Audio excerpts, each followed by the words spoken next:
get into this, man. We're talking about some brothers, the Thompson twins.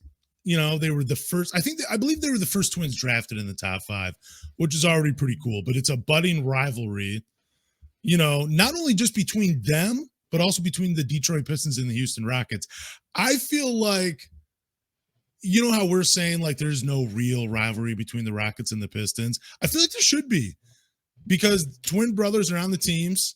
They, you know, I mean, obviously they love each other, but when they're between the lines, they dislike each other. And, you know, if they're acknowledging it kind of as a rivalry, even though neither of them came out and said it in the interview, I think we should acknowledge it as a rivalry as well. So if you're a Pistons fan and you're rooting for the Rockets, can't do it anymore. Can't do it anymore. They're our enemy. They're enemy number 1. You know, it's wild. I got a follow, and usually like I'll check who follows me on Twitter. Yeah. And I read this guy's bio. So he lives in Houston, but he's a Pistons and a Rockets fan. I was like, no. You can't do both. Yeah, you can't choose one. You have to choose one. You have to choose. Yeah, I got followed by another Houston Rockets fan as well. That's number 3 for me. And I don't think I've ever tweeted anything out positively about the Rockets other than Steve Francis highlights. Because you can't hate on Steve Francis. The franchise, he was incredible.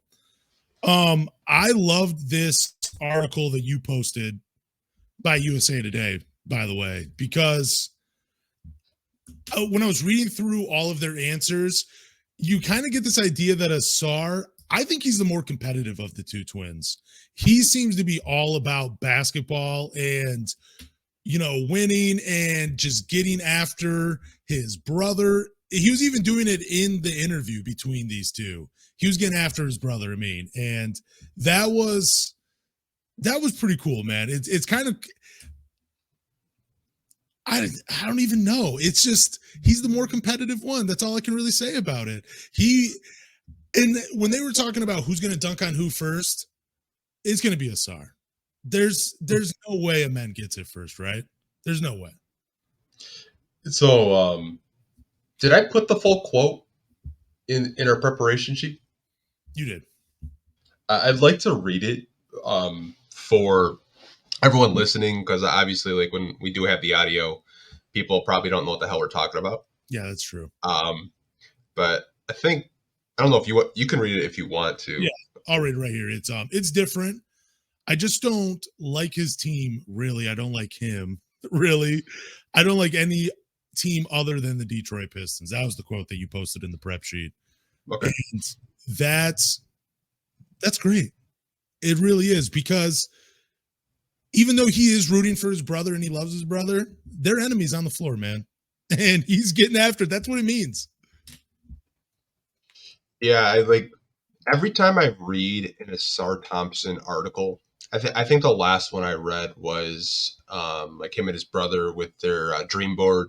Like, the more I read about the Thompson twins, the more I love about them. Like, even James Edwards' article that he had last week talking about, like, Ausar Thompson literally goes to, like, open parks to work out.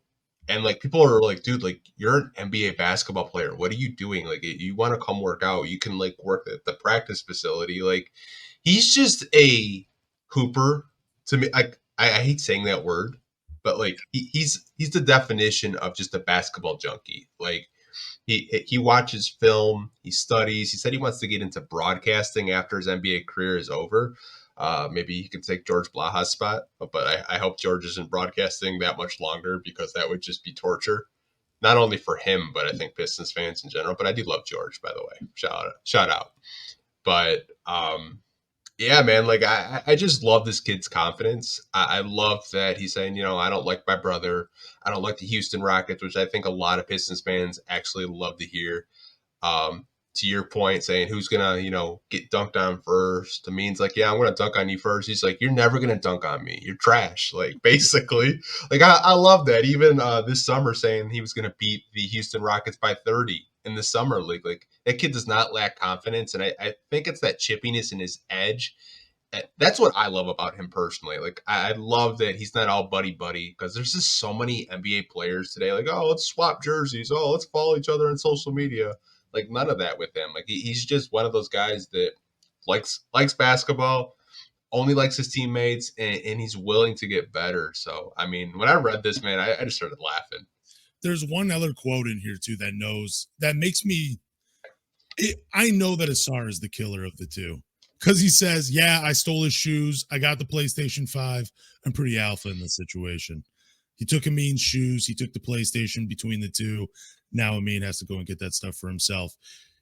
Again, you love your brother, but you are also establishing dominance. And you are saying, look, not only am I going to destroy you on the basketball floor, but in our personal life, I will get after it. And there is nothing you can do about it. That is why I love Ausar, amongst the other highlights and everything else he does on the basketball court. But being the killer of the two, yeah, that's why I love Ausar.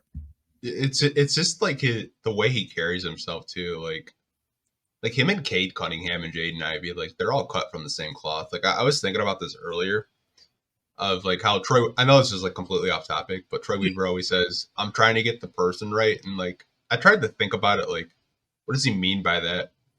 But like when I hear Ausar talk, when I hear Cade talk, when I hear Jaden Ivey talk, even Jalen Duren, like I get what he's saying. He's just looking for guys that want to play basketball, want to get better, no off the court distractions, and just they're just pure basketball enthusiasts. And I think that's what what he means. Like, I'm trying to get that person right. We're trying to get good people here. And I think that's what Ausar is to me. Dude, he is too. When there was something else I was reading about him, they were talking about their OTE experience, that the moment these two guys were done with the basketball game, they were immediately watching film. Yeah. And then there was that interview they did. I forget who it was with, but they were mentioning basketball players that their first name started with A and going down the list. Like, I mean, it seems kind of silly when you're talking about it, but it just shows that they have like a real love for the game. When you know even fringe NBA players' names and what team they played for and what their role is or whatever, and you're able just to drop them like rapid fire in some type of game like that, it really shows that they're just basketball junkies. And I will say, before the rivalry begins, Detroit and Houston, they each got a good one with the 4th and 5th pick. They did. And I really hope that when they do play, it's on ESPN.